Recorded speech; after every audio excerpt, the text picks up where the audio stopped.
ప్రోమోకి 50 లైకులు మనం టార్గెట్ గా పెట్టుకుందాం. సో ఫాస్ట్ కంప్లీట్ చేసేద్దాం. సో అదే విధంగా సో ప్రోమో గురించి మాట్లాడుకుంటే లెక్కలు పెట్టి నామినేషన్ గాని సెలెక్షన్ నామినేషన్ చేసుకోనివ్వమ్మా, ఐ డోంట్ కేర్.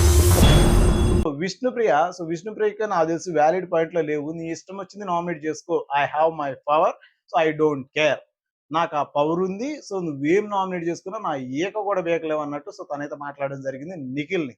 సో ఒకరికి చెప్తున్నప్పుడు ఫన్ గా అనిపిస్తుంది, but it will be very hurting మాటలు వదిలినప్పుడు. నిఖిల్కి విష్ణుప్రియని నామినేట్ చేయాలి. సో ఏదైతే తన తప్పుగా మాట్లాడిందో, ఏదైతే చేతికి గాజులు వేసుకొని ముఖానికి బొట్టు పెట్టుకొని సో చీర కట్టుకుంటే ఆడింగ్లోలాగా అచ్చంగా అందంగా ఉంటామని చెప్పేసి తన ఫన్ జనరేట్ చేసింది.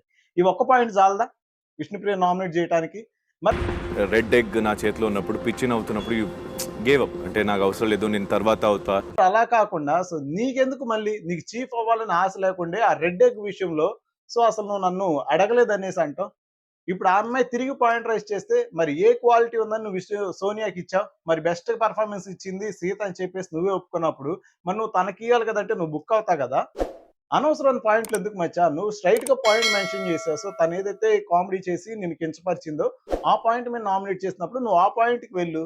అట్లా కాకుండా గుడ్డు దగ్గరకు పోతే మేబీ తను మాట్లాడకపోయి ఉండొచ్చు. చూస్తున్న వ్యూవర్స్ మీరు చెప్పండి, మరి ఆ విషయంలో విష్ణుప్రియ తిరిగి కౌంటర్ ఇస్తే నిఖిల్కి చెల్లుబాటు అయ్యిద్దా ఈ నామినేషన్?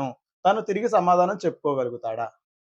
10 పాయింట్లు మంచిది చెప్పి ఆ ఏది నెగిటివ్ చెప్పాలో అది లాస్ట్ అయిపోతుంది. ఓన్లీ బ్యాడ్ క్వాలిటీస్ గురించి ఆదిత్యవం ప్రేరణ.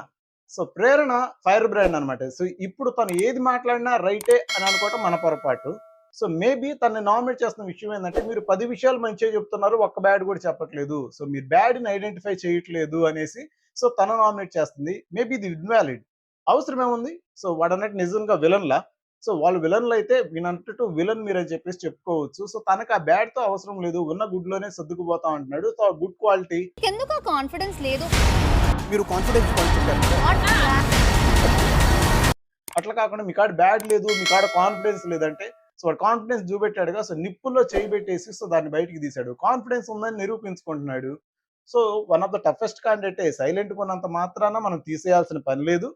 వెళ్తావా అన్నప్పుడు నువ్వు హెడ్ నాట్ చేసుకో. హెడ్ నాట్ నేను చేయలేమని Sure గా. నేను నవ్వి తల దించా. ఎట్లా చేస్తే చూపించు.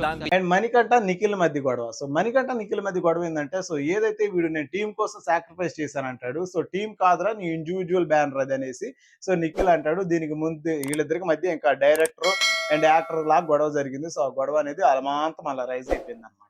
సో అయితే ఇంటెన్సివ్ గా సాగింది. సో దీనికి మనం 50 లైకులు టార్గెట్ గా పెట్టుకుందాం. మీరైతే చూసిన ప్రతిసారి సో లైక్ అయితే కొట్టేయండి. మీరు చూసే టయానికి సో 50 లైకులు లేకపోతే మీరు ఖచ్చితంగా కొట్టాల్సిందే. సో 50 లైకులు మనం టార్గెట్ గా పెట్టుకుందాం.